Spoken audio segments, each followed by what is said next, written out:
ये board exam वालों को भी शर्म नहीं आती है, इतनी सुबह सुबह एग्जाम रख देते हैं। बताओ साला सही से हक भी नहीं पाते।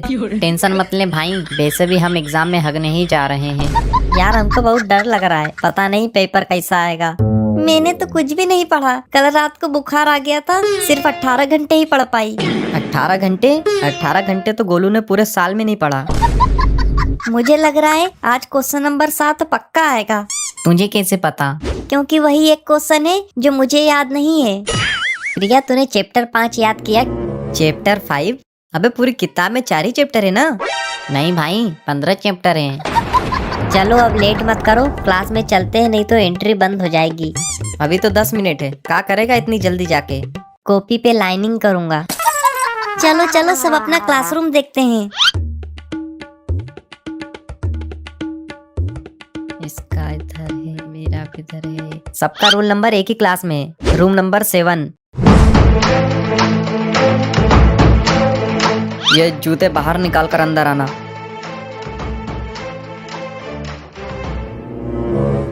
ठीक है जाओ।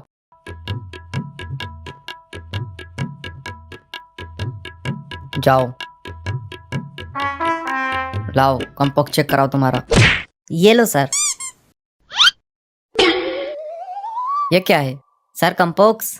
ये कंपोक्स लाने की क्या जरूरत थी? एक पेन तो तुम जेब में भी ला सकते थे। जाओ।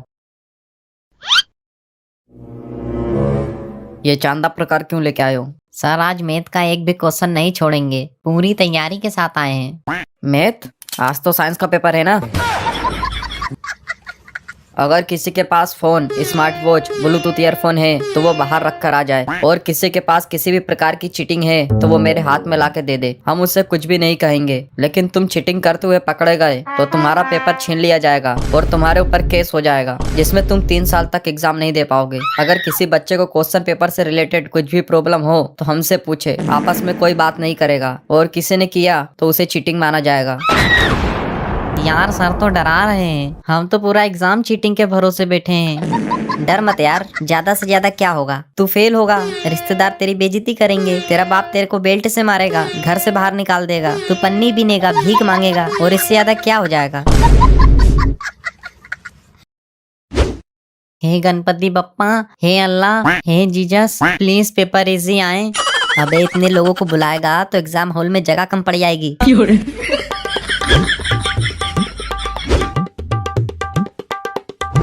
मेरे को क्वेश्चन 1 आ रहा है, 2 भी आ रहा है, 3 भी आ रहा है, 4, 5, 6, 7, 8, 9, 10। हमको तो सभी क्वेश्चन आ रहा है।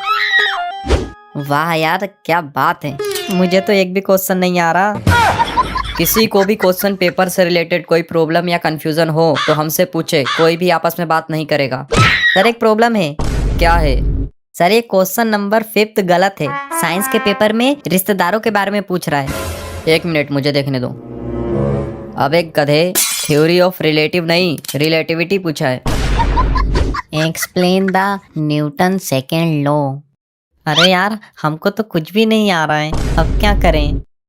आइडिया, न्यूटन का सेकेंड लॉ बहुत ही अच्छा लॉ है। यह लॉ बहुत फेमस लॉ है, इसको पेपरों में बहुत बार पूछा जाता है, जैसे इस वाले पेपर में भी पूछा गया है। न्यूटन के सेकेंड लॉ की सबसे बड़ी बात यह है कि यह लॉ हमेशा फर्स्ट लॉ के बाद आता है, और उससे भी दिलचस्प बात यह है कि ये सेकेंड लॉ हमेशा थर्ड लॉ के पहले आता है। हम सब इस लॉ की बहुत इज्जत करते हैं। खाना खाने से पहले 108 बार इस सेकेंड लॉ का नाम लेते हैं। इस सेकेंड लॉ की जितनी तारीफ करूं उतनी कम है। खैर अभी मेरे पास टाइम कम है और भी क्वेश्चन करना है, इसके आगे की तारीफ मैं किसी और पेपर में करूंगा। चलो 5 मार्क्स का क्वेश्चन था, 6 मार्क्स तो मिल ही जाएंगे। Sir extra seat please. अबे लिख रहा है, कॉपी के पन्ने गिन रहा है। मैंने तो अभी तक अपना रोल नंबर भी ढंग से नहीं लिखा। ओए चतुर, 10th का आंसर बता दे जल्दी। नो टॉकिंग, साइलेंस, सिर्फ पेन की आवाज आनी चाहिए। भाई बताना। मैं नहीं बताऊंगा, आज मैंने तुझे चीटिंग करवा दिया तो तेरी आदत हो जाएगी चीटिंग करने की, फिर तू जिंदगी में कुछ बड़ा नहीं कर पाएगा। मैं चाहता हूँ कि तू एक अच्छा इंसान बने, जिंदगी में कुछ बड़ा करे। चल ज्ञान मत दे, तू आंसर बता रहा है या नहीं? नहीं बताऊंगा। भाई देख, अगर तू नहीं बताएगा तो मैं सर से बोल दूंगा कि तू मुझे डिस्टर्ब कर रहा है। हम दोनों फेल होंगे साथ में। अच्छा लिख। THE the CHEMICAL chemical REACTION reaction is EXOTHERMIC exothermic comma. भाई कोमा की स्पेलिंग तो बता। रहने दे भाई, छोड़, क्या करेगा पास होके। ओए लंडू सुनना भाई, 7th का आंसर बता दे। भाई कोमा की स्पेलिंग तो बता। अरे भाई, इम्पोर्टेंस ऑफ ऑक्सीजन। अच्छा हाँ लिख। हमारे लिए oxygen is very important. We all dead without oxygen. We all takes oxygen and release carbon dioxide. लेकिन इसके अपोजिट पेड़ पौधे takes carbon dioxide and during photosynthesis oxygen छोड़ते हैं। पेड़ पौधे ईट बाय गाय। गाय इज अवर मदर। गाय के 2 कान भी होते हैं बट गाय हैव ओनली 4 टांग। बस पूंछ एक ही होती है। हाँ, गाय के 2 सिंग भी होते हैं। गाय हैव 4 दूध के थन that give us milk. Milk is very important for us. Milk color is white but oxygen color is transparent. So oxygen is very important for all of us. Thanking you, you are obediently. भाई मैं भी यही लिखूंगा तो same same हो जाएगा। एक काम कर, गाय की जगह बेल लिख दे, अलग अलग हो जाएगा। हाँ लेकिन भाई, बेल दूध कहाँ देता है? अबे तू बस लिख दे, वो कौन सा तेरे बेल का थन देखने आने वाले हैं। Sir extra seat. साला इधर एक पेज नहीं भरा जा रहा और इस साले को पन्ने कम पड़ रहे हैं। Sir extra seat. यार एक तो हमको कुछ आ नहीं रहा है, ऊपर से ये लोग एक्स्ट्रा सीट मांग मांग के हमको जला रहे हैं। भाई इन्होंने अब एक और एक्स्ट्रा सीट मांगी ना तो मैं ये पेपर खा के मर जाऊंगा। सर एक और एक्स्ट्रा सीट। लास्ट 5 मिनट, धागा बांधो। सर मेरे पास तो सीट ही नहीं है, धागा कहाँ बांधूं? अपने गले में?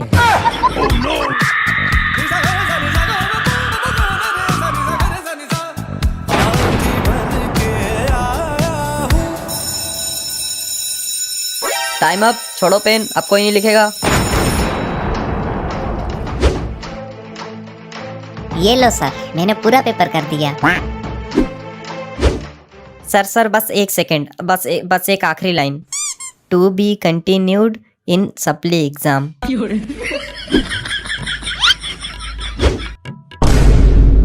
इसमें तो सिर्फ जय माता दी लिखा है। सर भक्ति में ही शक्ति है। सर आप प्लीज मार्क्स दे दीजिएगा, आपको माता रानी की कसम। यार मैंने तो बस 98 मार्क्स का करके आई हूँ।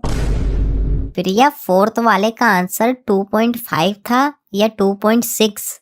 2.5 सही है, मेरा भी 2.5 ही आया था। लंडू तेरा क्या आया था? मेरा तो रहमान डकैत आया था।